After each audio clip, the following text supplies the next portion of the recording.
Welcome. I'm Jessica Lonnie Rich, host of Inspire You and Me. It's an inspirational show where we talk to people who are making a difference. On this episode, we have the co-founder and program director for Hapa Mana, a nonprofit agency that helps young people through athletics, Jordan Conley. We are very pleased to have as our special guest on the show. He is the co-founder and program director of a very special nonprofit agency, Hapa Mana. Please welcome Jordan Conley. Welcome. Thank you. Yeah, so tell us about your nonprofit. So what we do is we open access to opportunity to at-risk youth. We partner with as many local nonprofits and companies that are community oriented to bring basically anything that anybody can give to youth, we bring to them, so different coaches, different teachers. So tell us about why you founded Hapa Mana, and then we're going to get into the at-risk youth that you serve. So when I first started personal training, my whole vision was I was just going to coach these kids and help them, become college athletes and this and that. But then once I started training, it takes a lot of money, people got to pay you to personal train, right? And so I didn't even envision that part. And so I wanted to get to where I could coach almost any kid or all kids and help them make it to the next level, be it college or whatnot, or even high school or whatever, just to get on the team or get the start or just anything. Yeah, so I just wanted to be able to do it without having to charge people, because the people who need it most, or not necessarily need it most, but just there's a lot of people who can't afford it. So I just wanted to find a way to where I could do it without having to charge people who couldn't pay. So how long have you been around? So since 2016, September, and I moved to Hawaii about 15 years ago, maybe 16 years ago. But I started personal training about 10 years ago, coaching. I coached for Pop Warner. I coached the Pop Warner team. I coached a I-9 team. And then just from there, I volunteered for them. And so I used to work at the Oahu Club, and I coached tennis players and stuff. And so they pay and stuff. And, tennis is an expensive sport. And that's kind of where I learned that the kids who almost get everything already, they can afford me, or their parents can afford me, but the kids, from the west side or Waianae, our first camp was at Waianae, and so we did two camps there, and all our camps are free to the public. At the camps we provide lunch and water bottles and T-shirts, and then we do after-school programs, and we work with IHS and do after-school programs there and at Kaho'iki Village, and also Kunia Village, which is where we're at mostly right now because of the pandemic. So. Well, now, because some of the people who are watching may be visitors who have come to our state, and they don't know what IHS stands for. It is the Institute for Human Services. And it is the largest homeless shelter, one of the largest in the state of Hawaii. And that is amazing. So you're working with homeless kids. Now, how do they find out about your program, Hapa Mana? Right now, people are actually, they look online for nonprofits or sports stuff, and we come up, I guess, pretty decently, because I've had people just call me out of nowhere.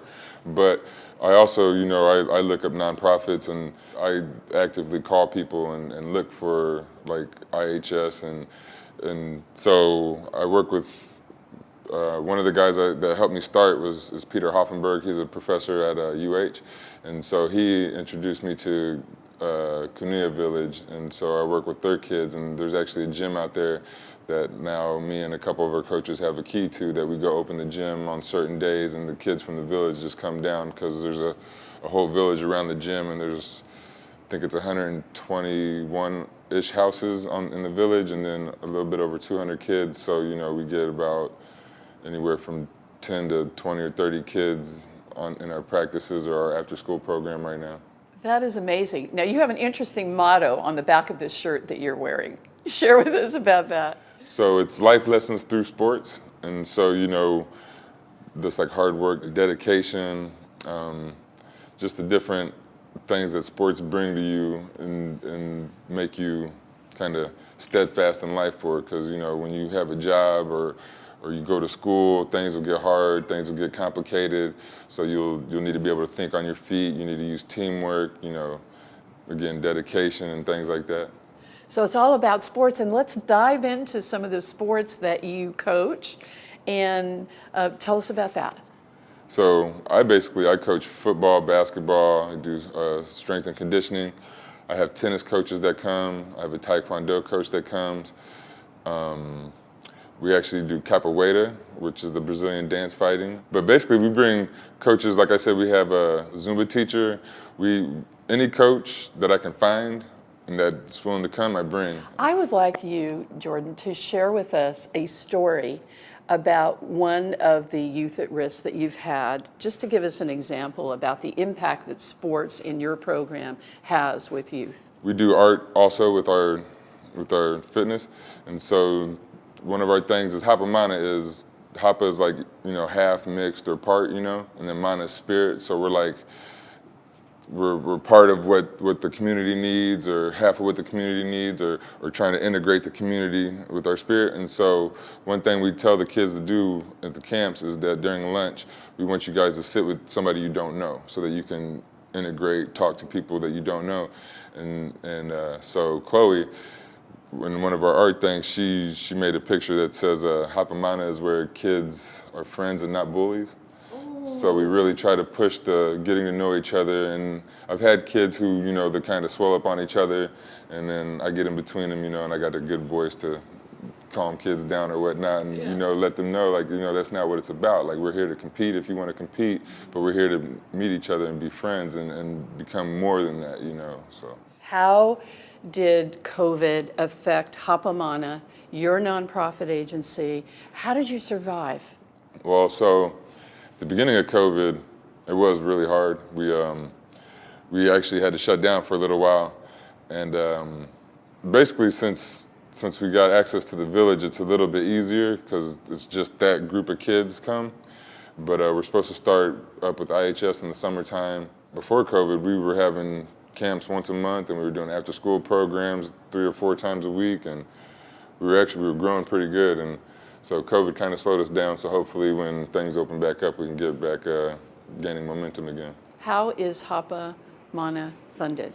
Just grants and the community a little bit, so we don't charge the families or nothing, so we try to look up foundations and whatnot, and I just send off grants and see what I can get in, and I've gotten a few grants, and I just started grant writing about 2, maybe 3 years ago, just trying to get money, and the first grant I ever wrote was, for Hapa Mana, and we've gotten 4 or 5, so. That's amazing, and you're doing incredible work with our youth.